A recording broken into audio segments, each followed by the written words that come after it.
Welcome, in front of me is a ZTE Blade A31, and today I'll show you how you can hard reset this device through settings. So to get started, obviously you will want to open up your settings application.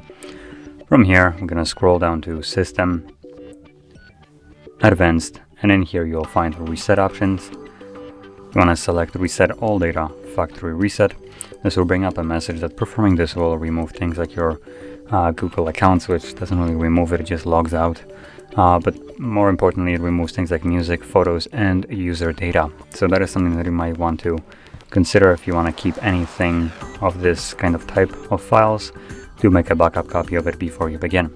Now, assuming you have already made that copy, or you simply don't want to, proceed by tapping on Erase All Data, tap on it again, and this will now begin the process. Now this will take about like 1 to maybe 5 minutes to finish up, and once it has, we should be greeted with Android setup screen. So I'll be back once that is visible. And as you can see, the process is now finished, and you can set up your device however you like. So if you found this very helpful, don't forget to hit like, subscribe, and thanks for watching.